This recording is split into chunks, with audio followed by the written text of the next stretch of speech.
Selamat malam. Kembali lagi bersama aku di Malam Kelam, tempat di mana cerita tak hanya didengar, tapi juga dirasakan hingga ke dalam dada.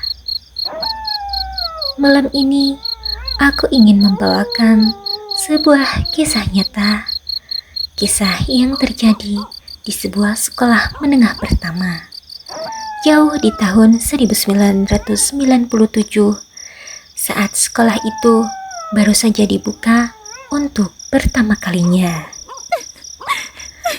Apa yang terjadi di sana bukan sekedar cerita, tapi sesuatu yang membekas, membuat siapapun yang pernah mengalaminya tak akan pernah bisa melupakan.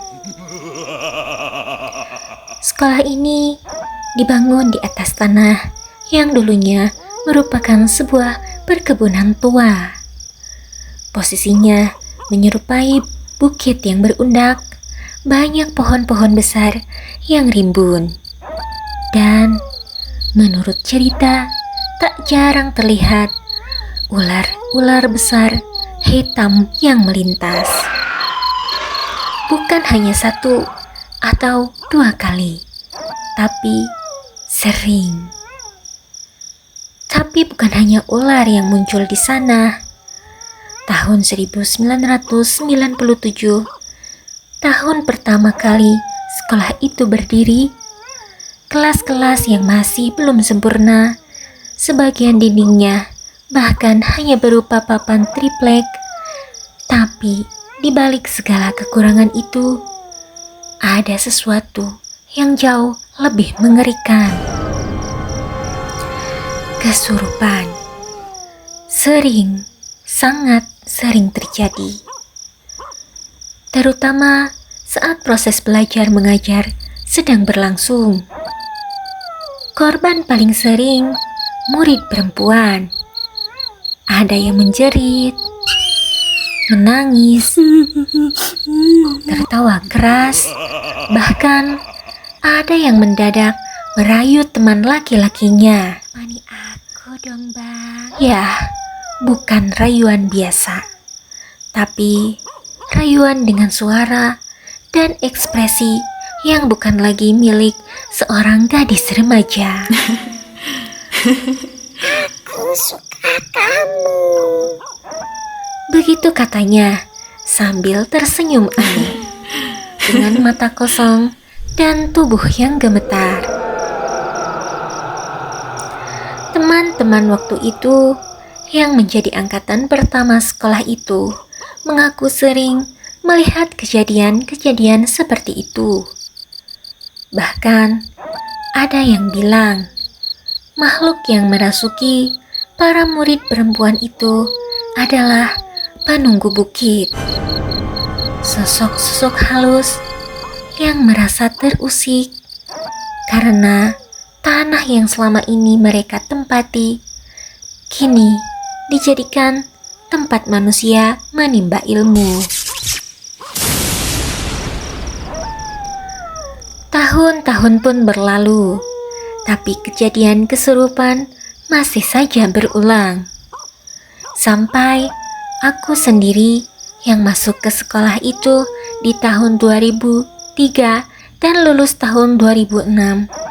Aku pun pernah melihatnya langsung. Ular panjang hitam, besar, melintas begitu saja di pinggir kelas. Posisinya di sisi luar benteng sekolah, tepat di samping ruang kelas kami.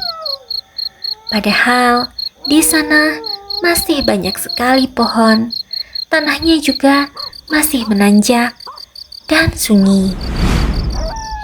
Tapi ular itu terlalu sering lewat, terlalu besar untuk disebut biasa. Entah itu ular sungguhan atau sesuatu yang menyamar. Tapi anehnya, setelah bertahun-tahun, semua itu perlahan menghilang. Tak ada lagi murid yang tiba-tiba menjerit keras atau kerasukan, lalu mengejar temannya. Tak ada lagi suara tangisan tanpa asal. Tak ada lagi ular hitam besar yang menampakkan diri. Entah kenapa, apakah para penghuni lama itu akhirnya menerima, ataukah mereka sekedar menunggu saat yang tepat untuk kembali. Itulah kisah di malam ini. Kalau kamu punya cerita yang serupa atau pernah mengalami sendiri kejadian aneh di sekolahmu, tulis di kolom komentar. Siapa tahu cerita kamu yang akan aku bawakan di episode berikutnya. Dan seperti biasa, jangan lupa like, comment, share, dan subscribe channel Malam Kelam. Aktifkan juga loncengnya supaya kamu gak ketinggalan, karena di malam-malam berikutnya kita masih akan terus menggali cerita yang mungkin selama ini disembunyikan. Sampai jumpa di Malam Kelam berikutnya. Jangan dengarkan sendirian.